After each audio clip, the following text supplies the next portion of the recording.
It was a very industrialised area because there was Ford, International Harvester, Phosphate, and it was, quite rapidly populating. Ford's built their factory in 1926. Marvellous. An American company finding a base here in Geelong to build their motor cars here and the utilities. I remember selling papers, Herald at Ford after work, and the number of people that came out for the buses, incredible. Mum worked in the canteen there. I worked in the canteen at Ford's too. You had to get on your hands and knees and scrub the floor with a scrubbing brush and a bucket. And so when no one was looking, I tipped the bucket over, so the water went everywhere. Then you just wipe it over, and they didn't know whether I'd done it or not. Ford's was an education in more ways than one, I can tell you. There were a lot of things I'd never even seen. I didn't know what a multi-lift master was. I didn't know what vellum sheets were. But they were very good to work for. What we referred to as the Phossie was actually the Phosphate Cooperative Company of Australia, and the big sign on their roof, the long roof, was Pivot. The Pivot Phosphate Company was the largest shed in the southern hemisphere. It was begun by a man named Gus Wuskell, and they were actually experimenting in the best way of converting phosphatic rock into superphosphate. And when they finally got it, they thought they were on the right trail, they established the works down here at North Shore. At the side of the phosphate, they had big sulphur pits, like a hill of sulphur. So us kids used to get up there with a bit of corrugated iron and sit on the top and slide round to the bottom. Did it all the time. And they let you do that? They never had much choice, they couldn't catch us. I remember the old Wise's bus used to go round past the Phossie, the phosphate, and anybody who was out of town, you could hear go cough, cough, cough, cough, cough, cough, and all the North Shore people snigger, because we were used to the fumes.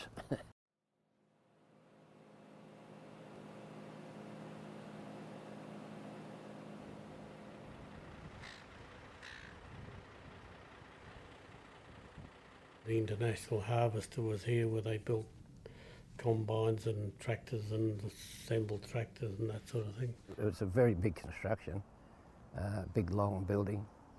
Dad used to use my Meccano set and make a duplicate of this big building as it was going up until he ran out of money. He couldn't afford the Meccanos.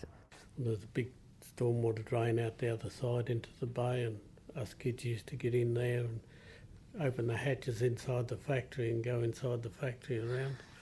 And until we got caught and they put a lock on all the lids, so that kept us out. Distillery was another one of those industries which was very successful. They made whiskey, they also made gin. Dad was a boiler attendant there, so I used to get a little bit of whiskey at the end of the shift. I don't know how much and how strong, but it was one of the perks of the business. It was my cousins that lived down there. They lived in one of the houses there, the very first one as you're going up there. And he worked in the distillery, and they used to have a lot of nice parties and things at their place, and they always had the whiskey and that sort of thing there, and there was some very hectic nights.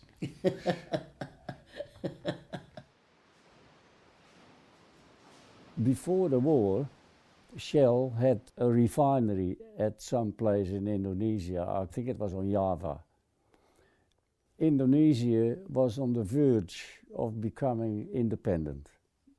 They thought we better play it safe and take that refinery away.